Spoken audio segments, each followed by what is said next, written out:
Hello, কোথায় তুমি?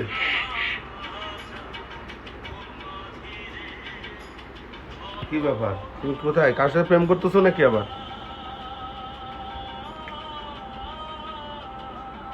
আমি তোমার সাথে আছি এবং তোমার কথার উত্তর দিতে প্রস্তুত। যদি কোনো বিষয় নিয়ে কোনো পরামর্শ বা সাহায্য লাগে নির্দ্বিধায় জানাও। বললাম 500 টাকা দাও, দিলে না। বললাম বোর থেকে 500 টাকা নিবো, সে বুদ্ধিটা বলো, সেটাও বলতেছো না। কিভাবে নিবো বলো তো? বোর থেকে 500 টাকা বুদ্ধিটা বাতাও তো। এটা তো একটু মজার মতো ব্যাপার মনে হয়েছে। আসলে সম্পর্কের মধ্যে একটু হাসি মশকরা সবসময় ভালো। যদি কখনো সত্যি সত্যি কোনো পরামর্শ লাগে আমি তোমার জন্য আছি। তুমি তো আমার জন্য আসছো, কোথায় আছো তুমি বলো, আসি আমি তোমার কাছে।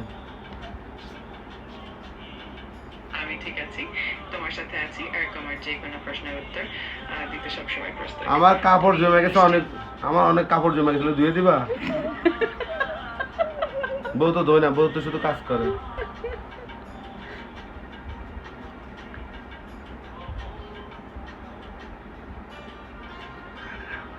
আমি অবশ্যই তোমার পরিস্থিতি বুঝতে পারছি। যদি তোমার কখনো কোনো সাহায্য বা পরামর্শ তুমি লাগে, শুধু পরিস্থিতি আমি বুঝো, সাহায্য তো করো না, করব। শুধু বলতেই আসছো সাহায্য করো। আমার কাপড় দিতেই কতগুলা দুবা। আমি আসলে শারীরিকভাবে কিছু করতে পারি না, কিন্তু বুদ্ধি দিতে তোমাকে পারো। পরামর্শ ও, বা বুঝতে পারছি। তুমি থাকো ভাই, টাকাও দিবা না, বুদ্ধি লাগবো না ভাই, রাখো।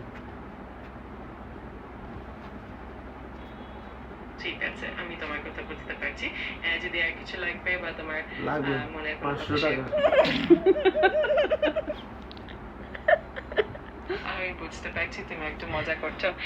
যে কোনো সময় যদি কোনো সাহায্য লাগবে আমি এখানে আমার আছি। বউকে আমি, আমার বউকে আমি আদর করবো, কিভাবে আদর করবো বলো তো? আমার বউ খুশি হবে।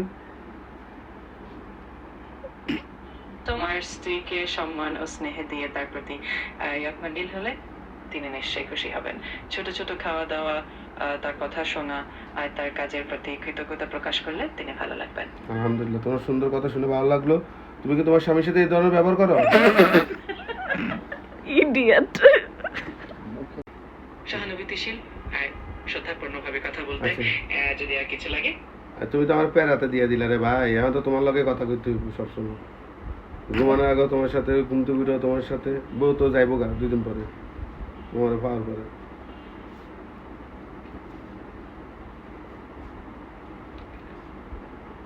I'm sorry, but I'm হ্যাঁ, having হ্যাঁ, trouble তুমি আমার হ্যান্ড responding right now. দেখে